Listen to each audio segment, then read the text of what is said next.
Good morning. चलो आज का लेक्चर शुरू करते हैं।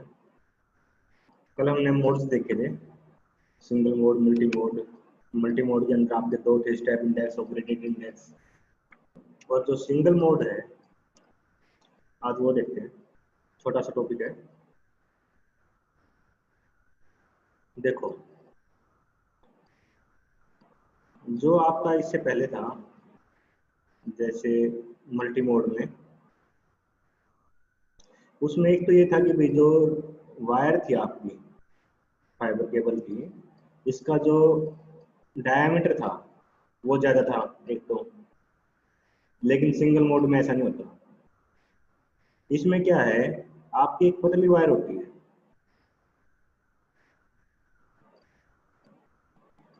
ठीक है। दूसरा जो मल्टी मोड था, उसमें जो डेंसिटी थी आपके सेंटर में ज़्यादा थी, हाई डेंसिटी थी। और जो कोर था उसमें डेंसिटी कम थी।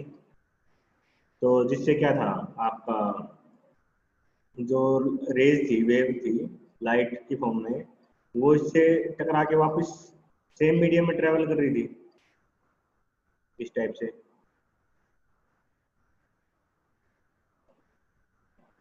है ना। तो ये स्टेप्स बन रहे थे, इसको हम स्टेप इंडेक्स बोल रहे थे। उसके बाद दूसरा था जिसमें आपकी जो डेंसिटी थी वो बॉर्डर की साइड ग्रेजुअली डिक्रीज हो रही थी, दोनों साइड। सेंटर में हाई थी और बॉर्डर पे वो धीरे धीरे कम होती जा रही थी, ठीक है। उससे क्या था, वो स्मूथनेस आ रही थी कि भाई जो इसमें स्टेप बने थे पहले वाले में और इसमें आपकी स्मूथनेस थी। मतलब ये नहीं थी कि जो लाइट है, रेज है, वो एकदम अपनी डायरेक्शन बदल रही थी। इसमें स्मूथली चेंज हो रही थी उसकी डायरेक्शन, क्योंकि हर एक पॉइंट पे जाके उसको फिर कुछ डेंसिटी चेंज हो रही थी, फिर दोबारा उसकी कुछ डेंसिटी चेंज हो रही थी थोड़े टाइम के बाद। तो इस तरीके से उसकी जो डायरेक्शन थी वो धीरे धीरे स्मूथली चेंज हो रही थी। और जो सिंगल मोड है, इसमें क्या है, आपका डायमीटर कम है एक तो। दूसरा, जो डेंसिटी का डिफरेंस है वायर के अंदर और बाहर, जो ये कोर है इसका, इसमें जो डेंसिटी का डिफरेंस है वो बहुत ही कम होता है, ठीक है। दूसरा, इसमें फोकस लाइट का यूज होता है, देखो, फोकस, ठीक है। और जब इसमें जो डेंसिटी का डिफरेंस है सेंटर में और बॉर्डर पे, वो कम है। कम होने के कारण क्या होगा, जो आपका क्रिटिकल एंगल है वो अप्रोक्स टू 90 डिग्री हो जाएगा। 90 डिग्री नहीं होगा। अगर आपकी डेंसिटी में हल्का सा माइनर सा भी चेंज है दोनों मीडियम की, तो आपकी लाइट की डायरेक्शन चेंज होगी ही होगी।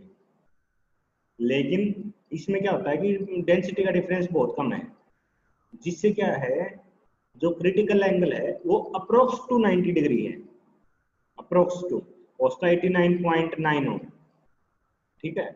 एग्जैक्ट 90 नहीं होगा। अब सपोज करो यहाँ कोई आपका सोर्स है, उसने जो लाइट है वो थ्रो करी, फोकस्ड लाइट है, तो इसमें क्या होगा, बिल्कुल 90 डिग्री तो इसका क्रिटिकल एंगल है, तो ये लाइट बिल्कुल हल्का सा ऐसे बिल्कुल चेंज करके चलेगी। माइनर सा चेंज होगा इसकी उस डायरेक्शन में, एंगल में। ये नहीं कि बड़ा एंगल चेंज हो रहा है, जैसे इसमें था बड़ा एंगल चेंज था, इसमें बड़ा एंगल नहीं होगा, बिल्कुल माइनर सा ऐसे, इस टाइप से। क्योंकि इसका ये रीजन एक तो ये भी है कि भाई आपका जो डायमीटर है वायर का वो छोटा है, वो स्मॉल डायमीटर है इसमें, तो एक तो उसके पास ज्यादा मूवमेंट का तो ऑप्शन वैसे भी नहीं है। दूसरा, डेंसिटी है जो, वो भी सेंटर में और आउटसाइड में, वो उसका डिफरेंस बहुत कम है। उसकी वजह से क्या है, आपका क्रिटिकल एंगल वो 90 डिग्री के अप्रोक्स है। इन्हीं कारण से क्या हुआ, इसमें हाईली फोकस्ड जो लाइट है वो ट्रैवल करेगी और उसमें डेविएशन बहुत कम होगा उसी डायरेक्शन में। ठीक है, और जितनी भी बीम होगी आपकी डेस्टिनेशन पे, वो सारी की सारी एक साथ अराइव करेगी। इसमें क्योंकि इसमें क्या था, आप सपोज करो एक तो आपने इस एंगल पे थ्रो कर दी, उसका नेक्स्ट आपने बीम इस एंगल पे थ्रो करी, तो सारे के सारे अलग अलग जा रही है। इसमें अलग जा रही है, इसमें एक बार मैं दोबारा बना देता हूँ, ये साफ दिख नहीं रहा हुआ।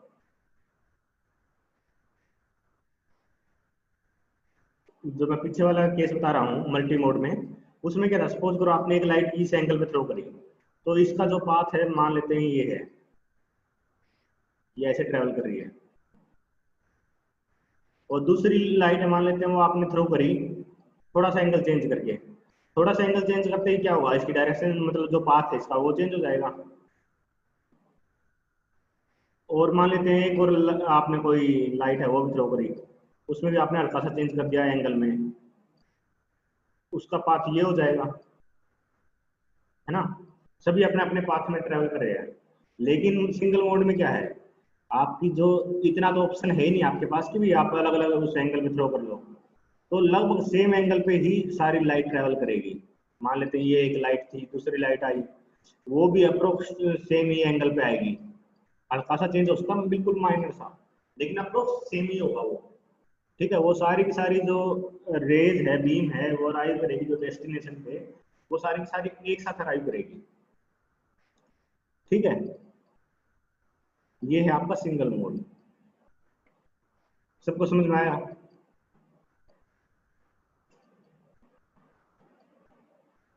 Yes sir. Yes sir. देखो जो इन्होंने दिखा रखा है ये एग्जांपल, ये तो मल्टी मोड के हो गए आपके ऊपर वाले, तो स्टेप इंडेक्स और ग्रेडियंट इंडेक्स, ये स्मूथली आपकी डायरेक्शन चेंज हो रही है। इसमें इन्होंने बिल्कुल स्ट्रेट लाइन दिखा रखी है, बिल्कुल स्ट्रेट लाइन नहीं होगी, हल्का सा चेंज होगा, बिल्कुल माइनर सा, वो स्ट्रेट लाइन जैसा ही होगा लेकिन बिल्कुल स्ट्रेट नहीं होगी।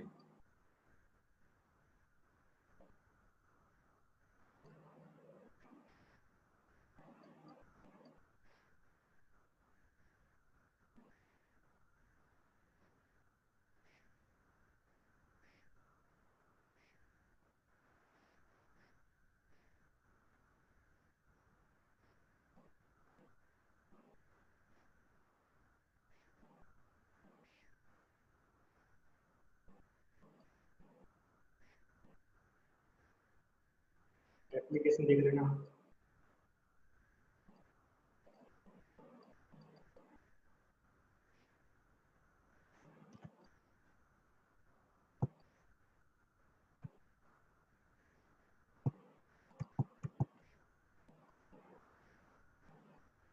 देखो जब हमने ये टॉपिक शुरू किया था तो मैंने बात करी थी गाइडेड और अनगाइडेड मीडिया की। गाइडेड तो जिसमें आपकी वायर यूज होती है, अनगाइडेड जिसमें कोई वायर आपकी यूज नहीं होती। ठीक है, इसमें जनरली क्या है, आपने कोई भी सिग्नल है वो एयर में थ्रो कर देंगे और जो जिसने रिसीव करना है वो रिसीव कर लेगा उसको। ठीक है, इसमें जो आपका टोटल स्पेक्ट्रम है उसको अलग अलग फ्रीक्वेंसी के हिसाब से डिवाइड कर देते हैं, अलग अलग रेंज में। जैसे आपने सुना भी होगा कि स्पेक्ट्रम का घोटाला भी हुआ था पीछे से, जिसमें राजा वगैरह फंसे थे कांग्रेस सरकार के टाइम पे, और बाद में उसकी रिपोर्ट आई थी कि भाई उसमें तो कोई घोटाला ही नहीं, सीबीआई इंक्वायरी के बाद। उसमें क्या होता है बेसिकली, स्पेक्ट्रम क्या है, इसमें देखो वाइड रेंज ऑफ फ्रीक्वेंसी है। ठीक है, फ्रीक्वेंसी की अलग अलग रेंज हो सकती है जिसको हम हर्ट्ज में डिनोट करते हैं। हर्ट्ज, हर्ट्ज जिसका वो था जिसने इन्वेंट किया था इसको, तो उसके नाम पे इसका नाम रख दिया हर्ट्ज, फ्रीक्वेंसी की जो वो है यूनिट। ठीक है, इसमें क्या है, फ्रीक्वेंसी को हमने डिवाइड कर दिया अलग अलग रेंज के अंदर। एक रेंज मान लेते हैं ये है, फिर उसके बाद अलग रेंज बना दी एक, ठीक है, और अगली फिर एक अलग रेंज बना दी। इस टाइप से। अब जैसे जिसको जितनी यूज करनी है उसको हम ये बैंड अलॉट कर देंगे जिसकी जितनी रिक्वायरमेंट है। अब जैसे आपने अगर रेडियो यूज किया हो, रेडियो में हम उसको जो उसका नॉब दिया होता है आपका चैनल चेंज करने के लिए, उसको घुमाते हैं, कभी रेड एफएम चल जाएगा, रेडियो मिर्ची चल पड़ेगा, इस टाइप से उसके जो वो है चैनल चेंज होते हैं उसको घुमाने के बाद। अब उसमें क्या है, वो फ्रीक्वेंसी को चेंज करता है। सपोज करो ये जो रेंज है इसमें आपका रेड एफएम चल रहा है, आगे उसका रेडियो मिर्ची चल रहे हैं, आगे 98 जो भी है चैनल का नाम, रेडियो 98 है शायद, इस टाइप से वो चैनल हो सकता है। ये अलग अलग चैनल को लोड करती है। जैसे ही हम उस नॉब को घुमाएंगे उस बॉल को, तो इसकी फ्रीक्वेंसी का जो रेंज है वो चेंज करते हैं हम बेसिकली, ठीक है, ताकि अलग अलग चैनल अपने अपनी अपनी फ्रीक्वेंसी के अंदर अपना जो ब्रॉडकास्ट करना उन्होंने वो ब्रॉडकास्ट कर ले। ठीक, अभी आजकल टेलीकॉम कंपनीज का भी ये चला हुआ है कि भी स्पेक्ट्रम की नीलामी नीलामी, आपने ये वर्ड सुना होगा काफी, है ना। तो वो यही चीज होती है कि भी जो रेंज है ये फ्रीक्वेंसी की वो अलॉट करी जाती है कंपनीज को। अब टेलीकॉम कंपनीज है जैसे आइडिया हो गई आपकी, आइडिया प्लस वोडाफोन की एक कंपनी दोनों, अब इसका नाम वीआई रख दिया, नया नाम चेंज हो गया आइडिया वोडाफोन का वीआई। उसका जियो है आपका, एयरटेल। वैसे तो आजकल मेजर कंपनी ही है, बीएसएनएल भी है, इससे पहले आपकी और भी कई कंपनीज आई थी जैसे रिलायंस सर। हेलो,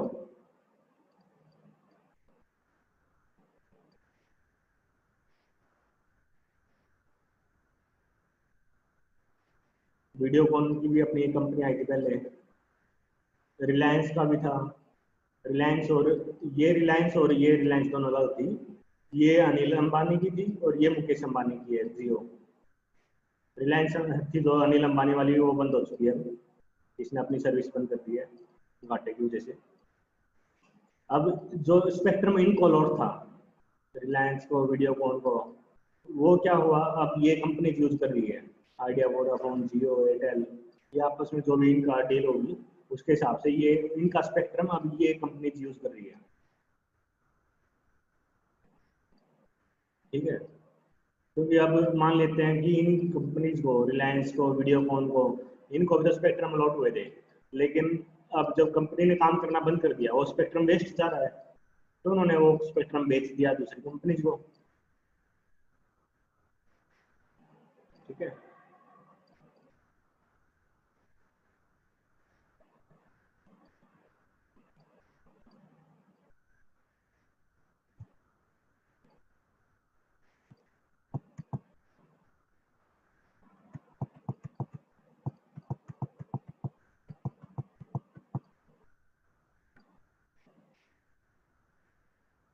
देखो ये जो रेंज है 3 किलो हर्ट्ज, ये तो स्टार्टिंग रेंज है, अप टू 300 गीगा हर्ट्ज।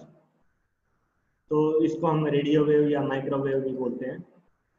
उसके बाद 300 से लेकर और 400 टेराहर्ट्ज, इसको हम इंफ्रारेड रेज बोलते हैं। उसके बाद लाइट वेव आ गई अप टू 900 टेराहर्ट्ज। ठीक है, जो सिग्नल है आपके, जो सोर्स है मान लेते हैं एक साइड तो आपका, दूसरी साइड आपका होगा डेस्टिनेशन। जो इसका ट्रेवल मोड है उसके हिसाब से हम इनको 3 कैटेगरी में डिवाइड करते हैं। एक तो होता है आपका ग्राउंड प्रोपेगेशन। ग्राउंड प्रोपेगेशन में क्या है, जैसे ये अपनी अर्थ है,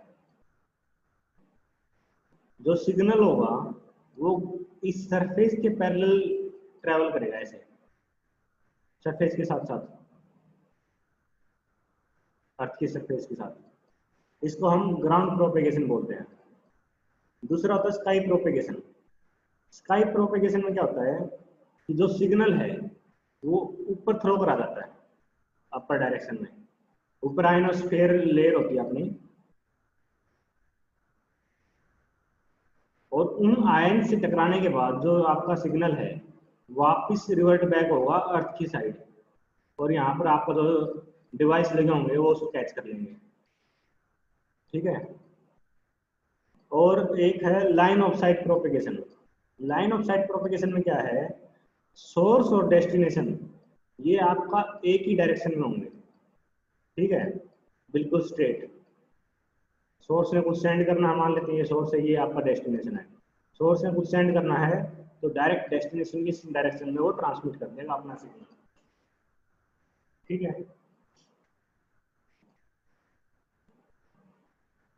देखो यहाँ ग्राउंड प्रोपेगेशन के बारे में बताया गया है कि जो अर्थ है उसके पैरेलल हगिंग द, इसका मतलब क्या है कि जो सरफेस है उसके पैरेलल हग करते हुए, जब टच करते हुए बिल्कुल साथ साथ ट्रैवल करेगा आपका सिग्नल। और ये जो सिग्नल होते हैं ग्राउंड प्रोपेगेशन में जो यूज होते हैं वो लो फ्रीक्वेंसी के होते हैं। ठीक है। इसको हम ब्रॉडकास्ट करते हैं सभी डायरेक्शन में, क्योंकि अर्थ है जो वो बिल्कुल इस टाइप से तो नहीं है, वो तो एक इस ढंग से कि बेसिकली अंडे की शेप में है ना, वो हर डायरेक्शन में आपका सिग्नल ब्रॉडकास्ट होगा। जैसे आगे कोई डायग्राम हो सकता है इसमें।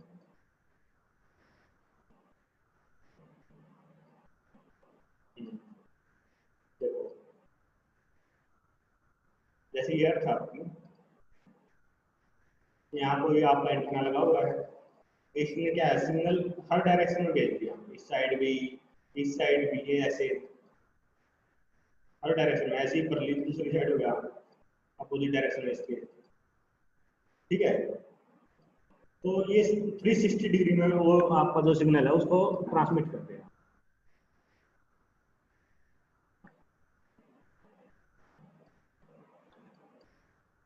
उसके बाद आता है आपका स्काई प्रोपेगेशन। स्काई प्रोपेगेशन में क्या है, आपने अर्थ के ऊपर क्या है एक लेयर होती है आयनोस्फीयर, आपने यहाँ एंटीना लगा हुआ है, यहाँ से कोई सिग्नल ऊपर की साइड में डायरेक्शन में भेजोगे। आयनोस्फीयर लेयर से टकराने के बाद क्या होगा, सिग्नल आपका रिवर्ट बैक होगा अर्थ की डायरेक्शन में, और यहाँ जो रिसीविंग एंड पे कोई एंटीना लगा हुआ है, कोई डिवाइस लगा हुआ है, वो उसको रिसीव कर लेगा। जैसे आपके घर में डिश लगी होती है ना, तो वो डिश इस टाइप से होती है, वो इसी कंपनी की देख लेना, सब इसी डायरेक्शन में इसी शेप में होती है बेसिकली, और बीच में एक कोई डिवाइस लगा होता है।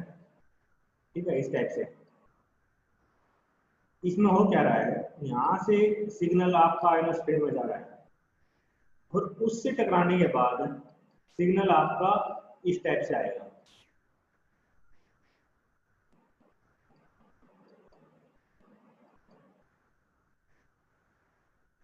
और जो ये कर्व दे रखी है ये शेप, इसका काम क्या होता है, जो सिग्नल इस पे टकरा रहे हैं इनको सब फोकस कर देगा एक पॉइंट पे, जो सेंट्रल में नोब लगी होती है उस पे एक पॉइंट पे ले आएगा सबको इस टाइप से, और ये रिसीव करता है आपके सिग्नल को। तीसरी कंपनी डिश देख लेना, सब कैसी होती है वो।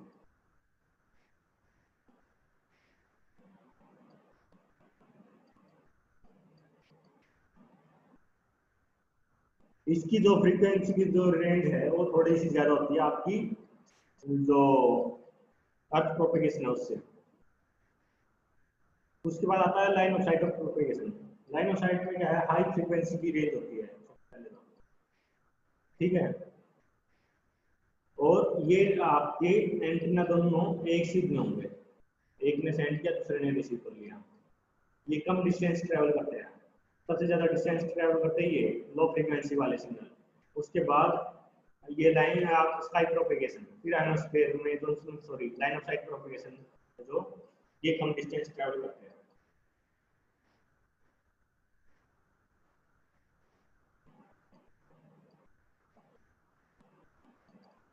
एक भी फ्रीक्वेंसी की जो रेंज है वो मेंशन कर रखी है, इसमें कितनी रेंज के जो सिग्नल है वो ट्रेवल करते हैं, कितनी फ्रीक्वेंसी होनी चाहिए।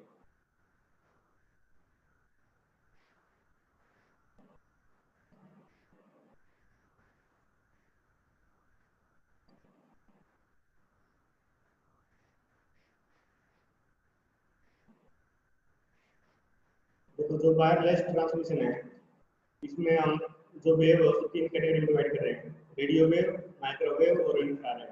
इनको देखते हैं। इसमें जो रेडियो वेव है, इसमें जो फ्रीक्वेंसी की रेंज होगी वो आपकी 3 किलो हर्ट्ज इससे लेकर 1 गीगा हर्ट्ज तक होती है जनरली, ठीक है। और जो रेडियो वेव है ये आपके ओमनी डायरेक्शनल होते हैं। एक होता है ओमनी डायरेक्शनल, एक होता है unidirectional. Unidirectional unidirectional का मतलब क्या है, जो आपका सिग्नल है वो एक ही डायरेक्शन में जाएगा, ठीक है। ये नहीं कि वो अलग अलग डायरेक्शन में जा रहा है। और जो ओमनी डायरेक्शनल होता है, ओमनी डायरेक्शन का मतलब क्या है, सिग्नल आपका मल्टीपल डायरेक्शन में जा रहा है, इस टाइप से।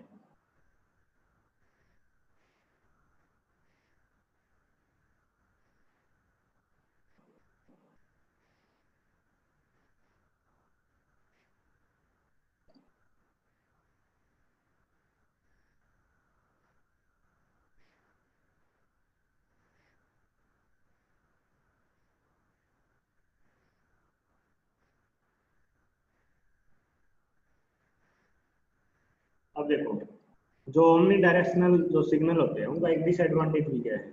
देखो, जब एक डिवाइस है वो सिग्नल को आपके मल्टीपल डायरेक्शन में भेज रहा है। अब सपोज करो यहाँ पर एक और डिवाइस है कोई, वो भी अपने सिग्नल को भेज रहा है ना। तो इससे क्या होगा, जो सिग्नल है आपके वो ओवरलैप करेंगे एक दूसरे के ऊपर। इससे ये एक इशू क्रिएट होता है, ठीक है। और जो रेडियो वगैरह होते हैं वो सारे के सारे आपके इसी को रेडियो वेव को ही यूज करते हैं। इनकी जो फ्रीक्वेंसी होती है वो कम होती है, ऊपर आपको रेंज बता रखी है।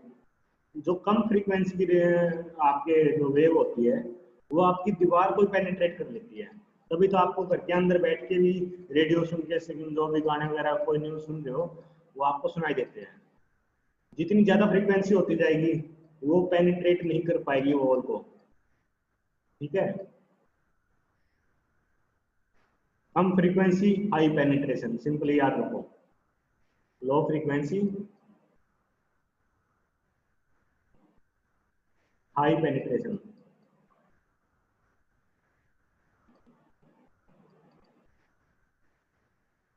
जैसे जैसे आपकी फ्रीक्वेंसी बढ़ेगी पेनिट्रेशन की पावर कम होती जाएगी।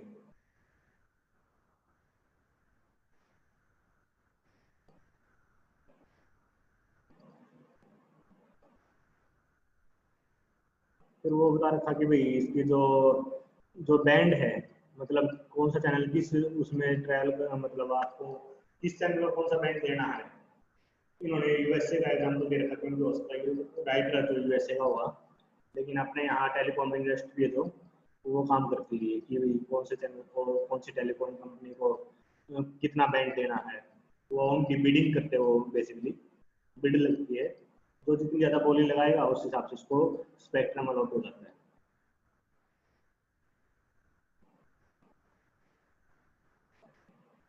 उसके बाद यही है कि भाई रेडियो वगैरह में इसका यूज होता है आपका।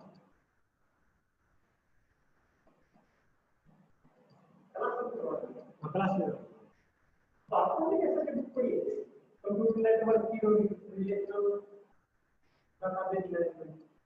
सीएन की तो नहीं होगी, तो मैं उसी का लेक्चर ले रहा हूँ, मेरे पास तो है नहीं। हाँ हाँ, वही देख जाते हैं आप।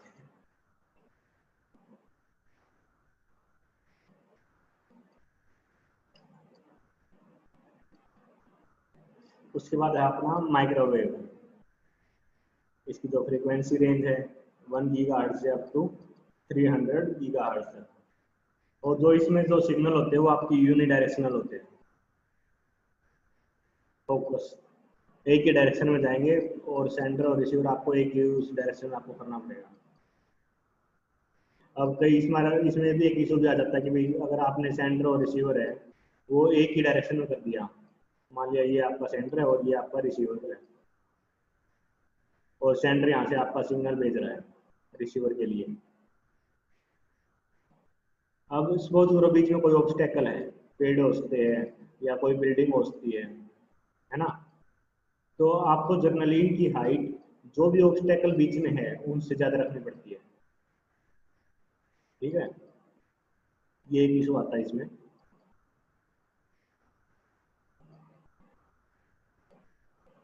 इसको line of site propagation follow करता ही है। वेरी हाई फ्रीक्वेंसी रेंज तो ये पेनिट्रेट नहीं कर सकता बॉल को। बताया था आपको कि फ्रीक्वेंसी रेंज जितनी ज़्यादा होगी पेनिट्रेशन की कैपेसिटी उसकी उतनी कम होती जाएगी।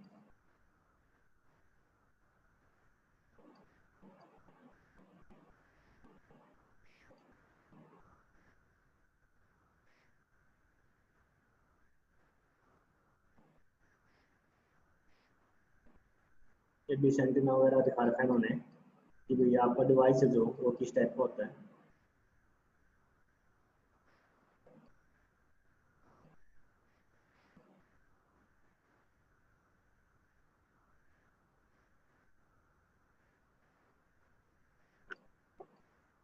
उसके बाद इसकी एप्लीकेशन मेंशन कर दी कि जो सैटेलाइट्स होते हैं आपके वो भी इसी के बेस पे चलते हैं, और जो सेलुलर फोन है वो भी इसी के बेस पे होते हैं। क्योंकि कई बार आपने अगर ध्यान दिया हो कि आपके घर में किसी रूम में तो आपकी रेंज अच्छी आती है, किसी रूम में आपकी रेंज कम आती है। वो इसी वजह से होता है कि भाई आपके वहाँ जो सिग्नल है वो पेनिट्रेट नहीं कर पा रहा वॉल को, इसलिए वहाँ आपकी रेंज है वो कम होती है, उसकी फ्रीक्वेंसी ज़्यादा है सिग्नल की। तो ये हाई फ्रीक्वेंसी होगा तो पेनिट्रेशन की कैपेसिटी कम हो जाएगी, है ना। सैटेलाइट्स है वो भी आपके जनरली अब इस टाइप से, मतलब यहाँ से ये ग्राउंड पे मान लिया कोई डिश लगा रखी है, इस टाइप से ऊपर सैटेलाइट अर्थ में के बाहर, तो वो इस टाइप से सिग्नल भेजते हैं।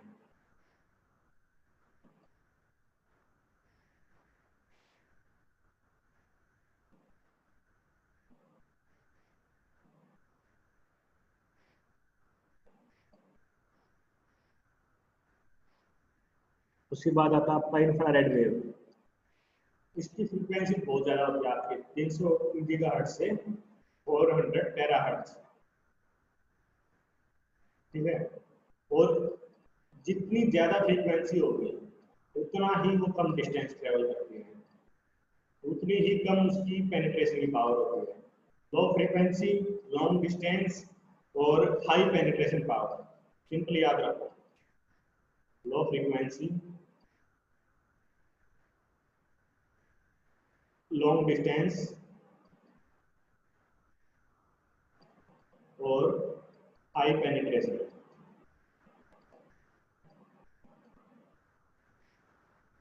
फ्रीक्वेंसी बढ़ाते जाओ, डिस्टेंस कम होता जाएगा, पेनिट्रेशन कम होता जाएगा, सिंपल सी बात।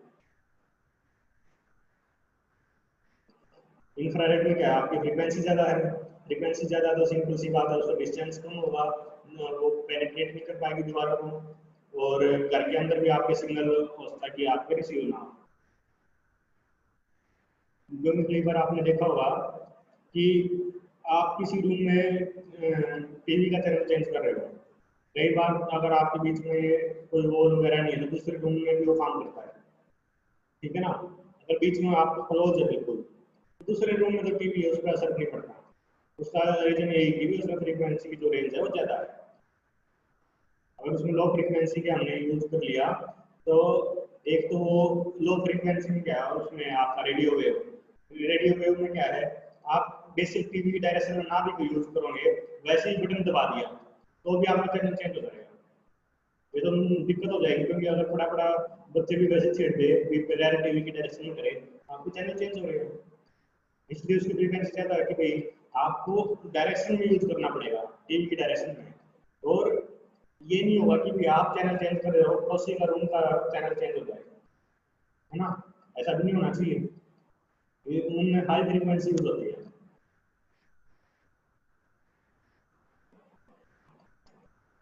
ठीक है, इसमें थ्योरी में यही कुछ लिखा हुआ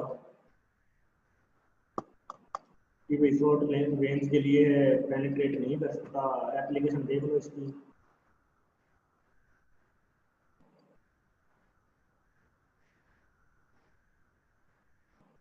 एक चीज और होती है कि भाई जितनी ज्यादा फ्रीक्वेंसी होती जाएगी तो डाटा ट्रांसफर की रेट है वो आपकी ज्यादा होती जाएगी। मतलब हमारे पास 4 पैरामीटर निकल आएगा। अगर मैं फ्रीक्वेंसी की टर्म में बात करूं, लो फ्रीक्वेंसी है, लॉन्ग डिस्टेंस, हाई पेनिट्रेशन और लो डाटा रेट। अब आपने ये 3 टॉपिक है, radio wave, microwave, infrared wave. अब आपको ये पता कि रेडियो की सबसे कम होती है, उसके बाद माइक्रोवेव की, उसके बाद इंफ्रारेड की फ्रीक्वेंसी होती है। ठीक है, 4 पॉइंट तो आप इसी के बेस पे लिख सकते हो। इसकी लो फ्रीक्वेंसी है, ओमनी डायरेक्शनल है और आपके कम डिस्टेंस ट्रैवल करता है, इसमें पेनिट्रेशन की मतलब सॉरी डिस्टेंस ज़्यादा ट्रैवल करता है और पेनिट्रेशन इसकी हाई है। जैसे इसका एग्जाम्पल दे दो फिर वहाँ पे रेडियो का कि भाई रेडियो की फ्रीक्वेंसी है जो वो आपकी कम है और वो आपकी दीवारों पे पेनिट्रेट करके आप उसको सुन सकते हो और उसमें डाटा ट्रांसफर का जो रेट है वो कम होता है। फिर उसके बाद माइक्रोवेव आ गया, उसकी फ्रीक्वेंसी का जो रेंज है वो बता दो। उसके बाद ये यूनिडायरेक्शनल होती है, आपको डिस्टेंस कम ट्रैवल करेगी उससे, रेडियो वेव से, और पेनिट्रेशन की कैपेसिटी कम हो जाएगी आपकी रेडियो वेव से, और लेकिन इसमें डाटा रेट रेडियो वेव के कंपैरिजन ज़्यादा है।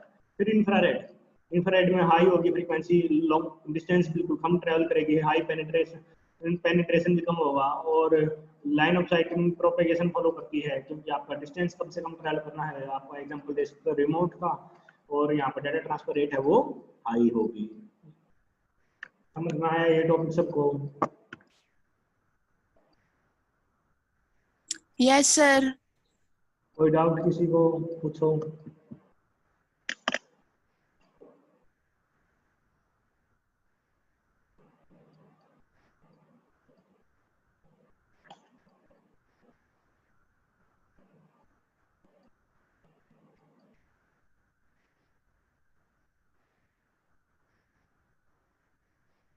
तो ये टॉपिक है, इसके गेट में क्वेश्चन तो ये मान के चलो 0% चांस है कि आएगा, लेकिन नेट में आ जाते हैं। नेट में जनरली थ्योरेटिकल क्वेश्चन ज्यादा आते हैं और गेट में आपके न्यूमेरिकल बेस्ड क्वेश्चन होते हैं।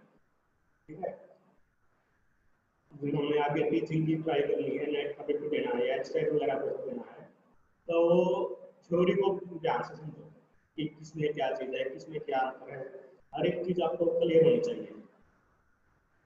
नेट बिल्कुल थ्योरी बेस आता है, क्या हुआ 5-7 थोड़े बहुत न्यूमेरिकल आएंगे, वो भी बिल्कुल फॉर्मूला बेस, इससे ज़्यादा नहीं आपको नेट में।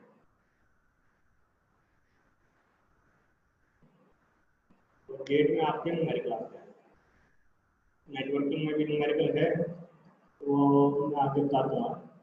जिसको इंटरेस्ट है वो कर लेना, जिसको इंटरेस्ट नहीं है तो बेसिक छोड़ देना, क्योंकि ना तो वो यूनिवर्सिटी एग्जाम में आने न्यूमेरिकल आते हैं, बस फॉर्मूला पता होना चाहिए थोड़ा बहुत।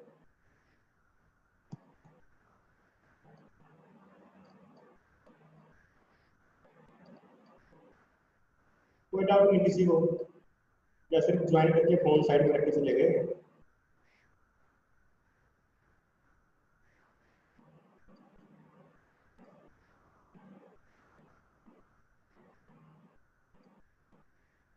सर आ गया समझ।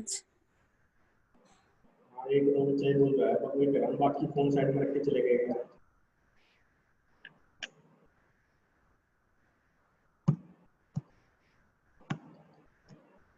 चलो फिर मैं मीटिंग एंड करता हूँ। Okay sir.